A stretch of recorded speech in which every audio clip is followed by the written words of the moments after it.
Hello, everyone. Welcome. We're happy to have so many of you here today and want to say welcome back to those of you who have been joining us for our fall webinar series this year.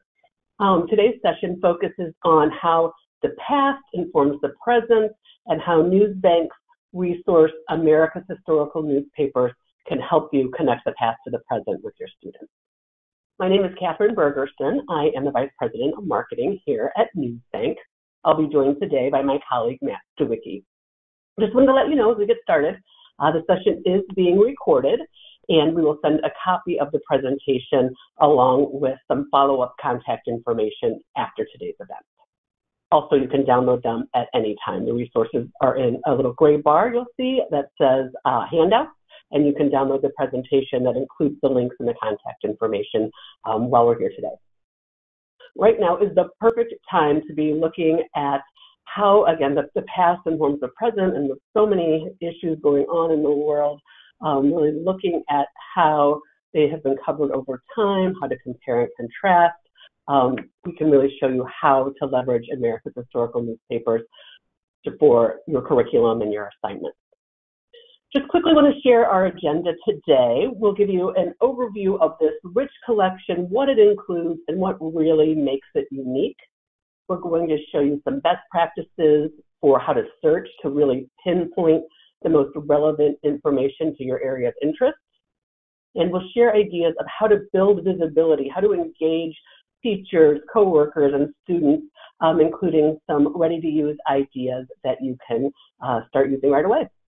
We do have time for questions and answers, so feel free to submit your questions throughout the presentation, and we'll pause here and there and do our best to get to all of them. If we can't get to all of them, we commit to following up with you in the very near future. So just a quick background on NewsBank. We are a leading news and information provider to schools, research institutions, public libraries all around the world. And I'm proud to share with you that we have recently celebrated our company's 51st anniversary. We're really proud of that. We aggregate news sources from all around the world, bringing you and your teachers and students credible, vetted, global sources, many of which are unique to NewsBank, all of which are available 24 hours a day, 7 days a week from any device, which we know is more important than ever as we have more and more hybrid learning. So to take a walk through the resource is Matt Stewicki. He is the Vice President of Sales for K-12 schools and community colleges. Welcome, Matt. Thank you, Catherine. I appreciate the gracious opening here. So today we're going to look at one of the resources from our Core 4 collection. For those of you that may have attended already, you've seen our Access World News resource, which is our current database that covers every single subject area around. We looked at Black life in America and Hispanic life in America that get into those specific areas of study. And today we're going to look at our America's Historical Newspapers collection. This collection is made up of over 400 historical newspapers from 1690, the very first newspaper published in the U.S., all the way through to 2000. It sits on a timeline interface. It is searchable, but we really help you get to the information via the way we've organized this data. Without further ado, let me share my desktop, and we'll dig in and take a look at this resource. All right, everybody see my screen okay? Yes, we can. Thank you. Great, great. So as I said, we sit on a timeline interface that highlights every major era in history from 1690 through 2000. And you can see here, each of these eras in history is highlighted. When you click on any one era, and we'll just start here at the beginning, you'll see 3 columns of information: government, military, political events, social, cultural issues, discoveries, inventions, and firsts. When you click on any one of these items in the timeline, and I'll just go to the very first one, you'll see that we give you a summary of what that event in history, maybe who that person was, and so on. So that's a secondary source. We then follow that with primary source articles, that we have pulled to support that event or person in history. and then additional searches in case there was more you wanted to look at. Now, additionally, with your summaries, there are a number of the summaries that we've started to add comprehension questions to and additional suggestions for projects. So just more helpful things for you to use there in the classroom. Not all of them have it yet, but we are slowly but surely adding them to all of them. If there's something you're studying in the timeline and you want us to add questions, please let us know. I can click on any one item here. So, for example, the newspaper mission from the very first newspaper. If I click on that, that will open up. And here you'll see that article from the very first newspaper published in the United States, September 25th, 1690, 333 years ago. So that article has already been clipped out. You'll see the entire issue of the newspaper is loaded, all 3 pages. You have tools for the user, which I will get into a little bit later, okay? But for example, if I wanted to look at what did the first page look like, I can simply click, and that will load page 1 of public occurrences. This newspaper was published one day because the British read what it said, did not like it, and they in turn burnt down the presses. Now, I have my breadcrumbs up here, so I can go back to the early colonial period here if I wanted to pick another item. And then, of course, I can go back to my full timeline. Now, regardless of what era in history you go to, so example, World War II, you'll see the same 3 columns of information. Now, you'll note, though, this is very, very cross-curricular.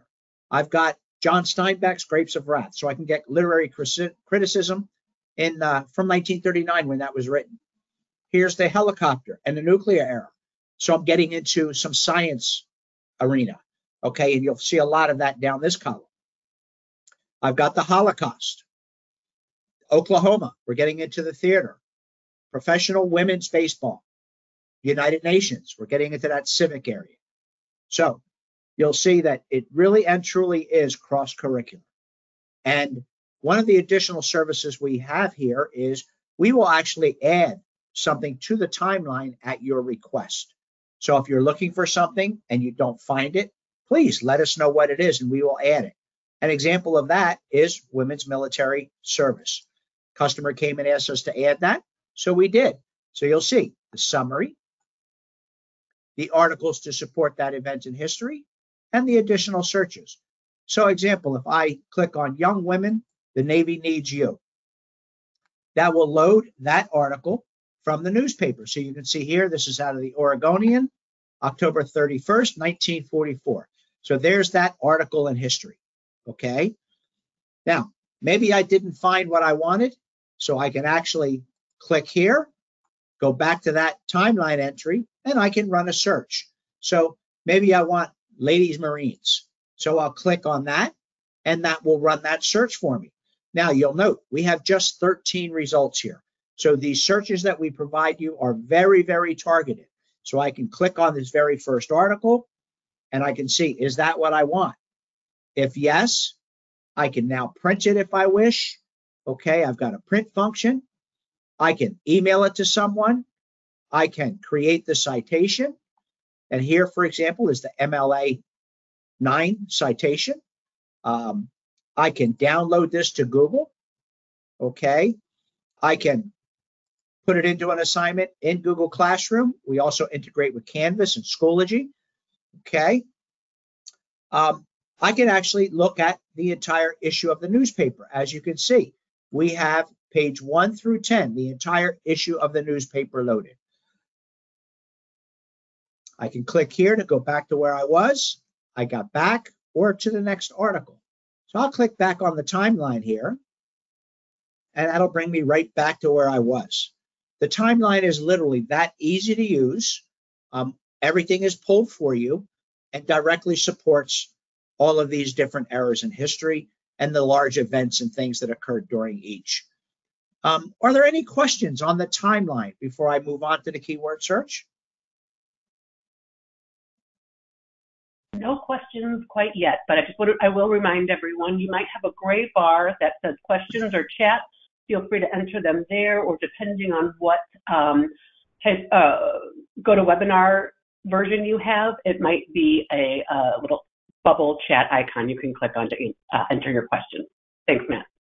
Great, great. All right, I will continue. So you can also keyword search this database, okay?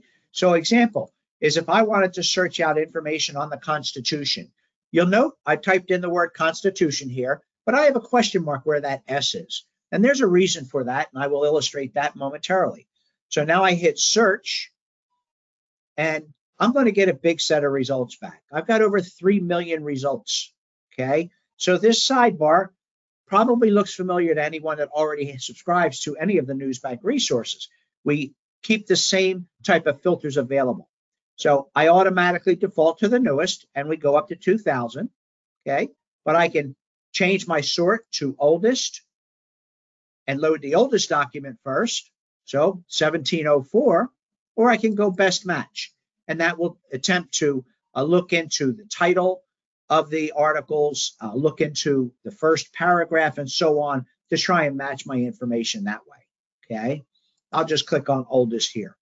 Now, some of the filters you can control, you can do your own ad hoc set of dates. So you can put in a range of years, you can say past 6 months, you can put in a specific day.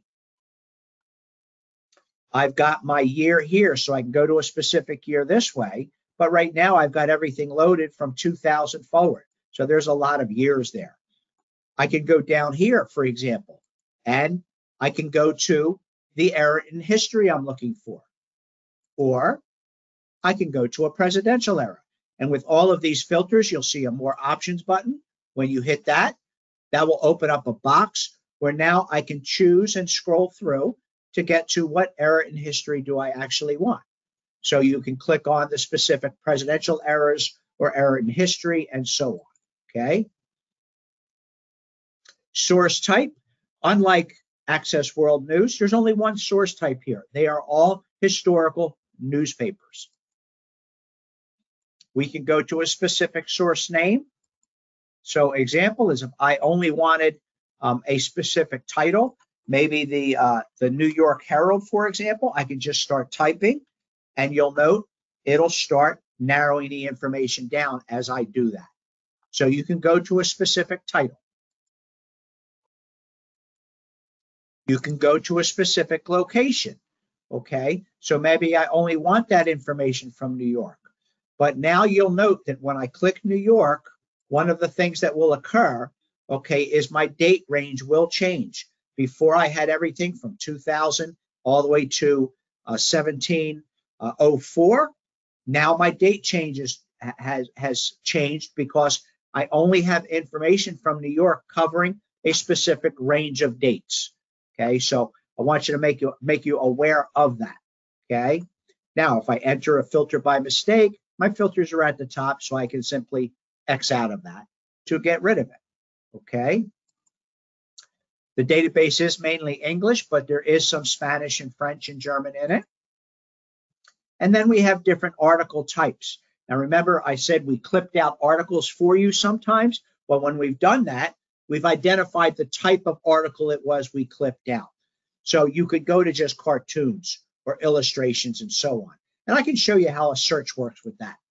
Now, you may recall I typed in the search Constitution with that question mark in there. I'm going to click on this very first article, and I realize it's going to be hard to read this highlighted word Constitution, but this came from the Boston Newsletter in 1704.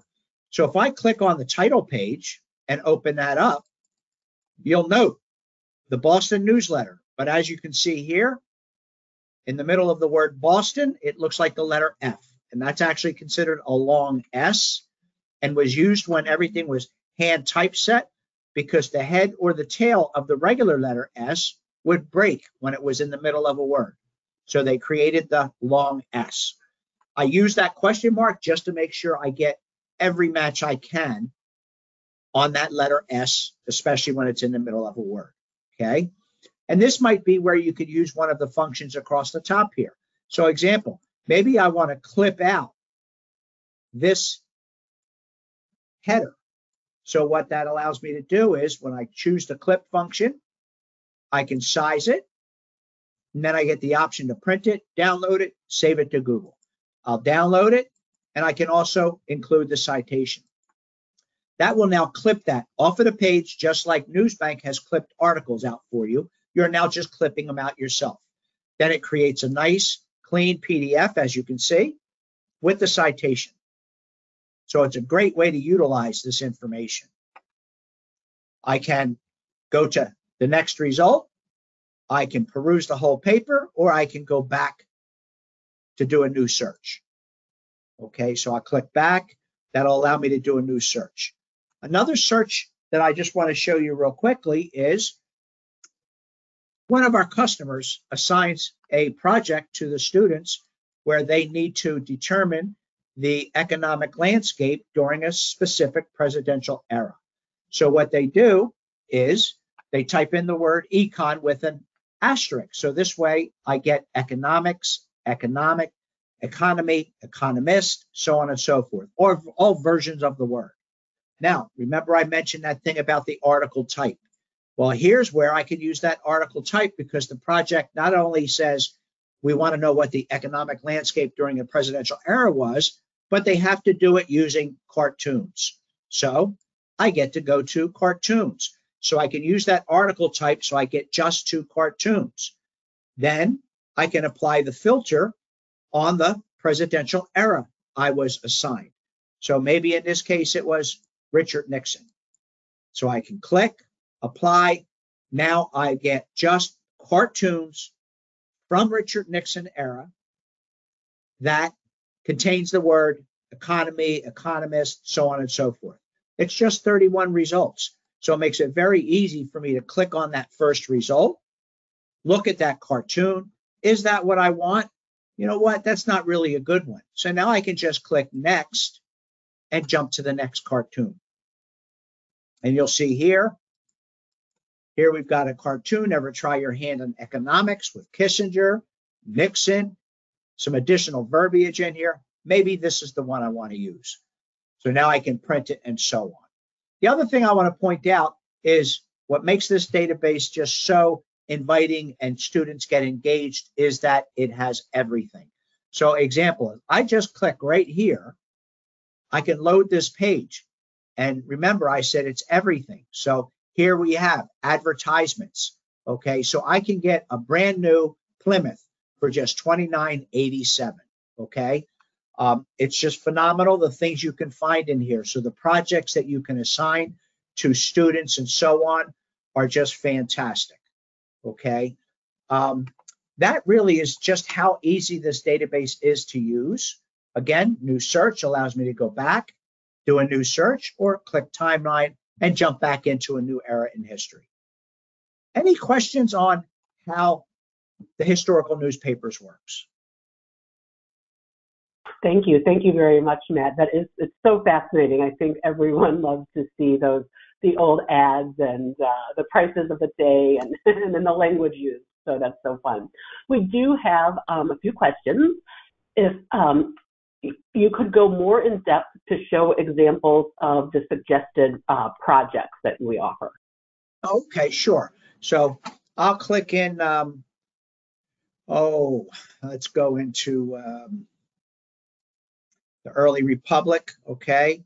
And let me see here. Let's see if I can find one here.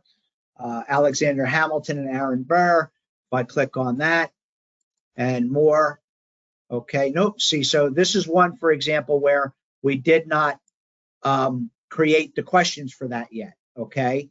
So that's the biggie right now is I'll do early republic. Is that the one I just clicked on? I think it is, isn't it? And we'll try George Washington, our first president, and see if we've got one there. There we go. So the summary, okay, here are those questions again. So they're comprehension questions around the summary.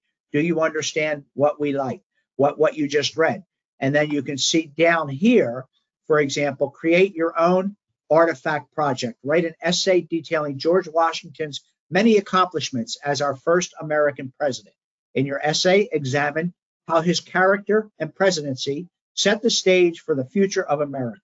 If Washington were alive today, what might he try to do to help our country and how? Okay, so Anything that has questions and so on will have those types of suggestions. And again, if there's something you're studying, maybe it's in the Civil War, and you click on it and you don't see the questions, okay, let us know what that is, and we'll ask to create those questions and that project, okay? I hope that answers that question. Excellent. Thank you so much. And we have just a couple of comments, actually. Thank you for the assignment ideas. It's very helpful and saves us time. I'm grateful. Thank you, Amy, for that. And another comment from Brian, who says, thank you for the idea of history of women in the military. I will use this. So, thank you for those comments. Yes. All right. Matt, are we ready to move on? We sure can. And I'll just give one more project that I know got used a lot, so maybe somebody can use this. So there's a song that Billy Joel said that was "We Did Not Start the Fire." So the teacher actually plays that song, hands out the lyrics, and then the students must take that home and pick one person or event out of that song and do a one-page essay on it. So just another great way to tie in this case, music into the historical newspapers. That is a great, great suggestion, and a great song that covers so many eras. So thank you very much for those ideas, Matt. Okay, in the interest of time, we're going to move on. If you think of another question, we will follow up with you after the webinar. But now that you know more about this fantastic resource and how to pinpoint information, we want to help you get it into the hands of your colleagues, teachers, and students. So here are our top 5 suggestions on how to build awareness of America's historical newspapers. And I do also want to plug one more time, they are in the handout section and you can download them now.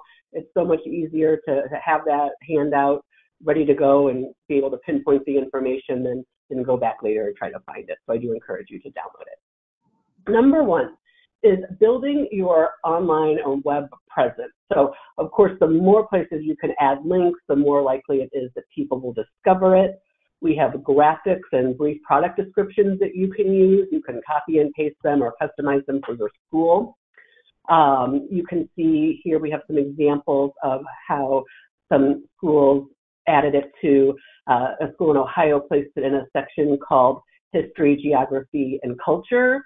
An example from Wethersfield, Connecticut, they created a section with all of their NewsBank resources together. So they have America's historical newspapers, Black Life in America, and Research Rocket.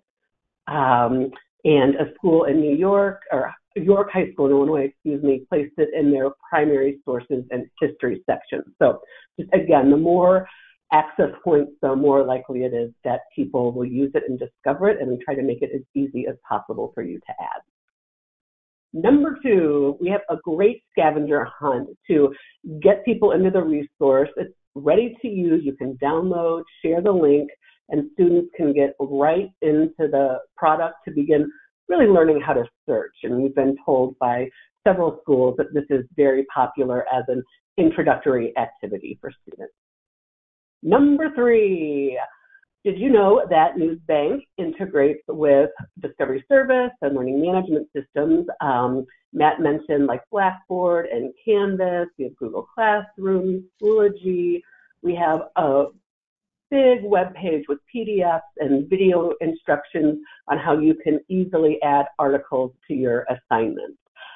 For example, if you have an assignment focusing on a very local issue and want to compare perhaps how school board elections are being covered today versus 50 years ago, you can pull a few articles and links and put them right into the assignment.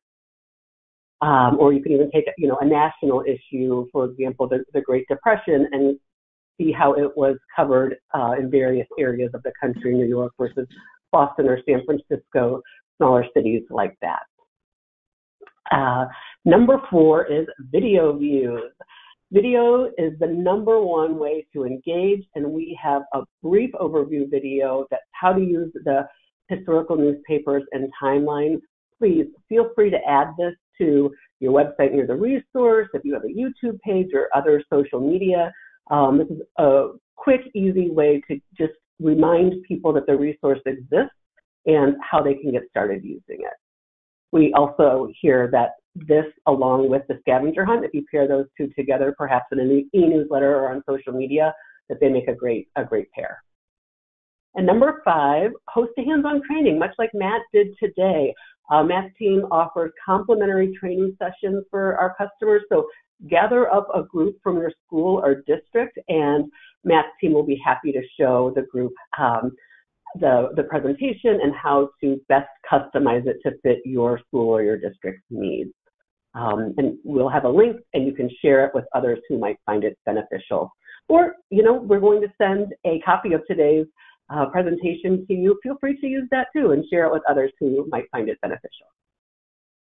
Got a couple of bonus ideas here. I like to call this Learn from Librarians, and how other schools are using the resource to keep it top of mind. So, pulling an example, Happy Birthday Lady Liberty, and a link to an article from 135 plus years ago about the history of the Statue of Liberty.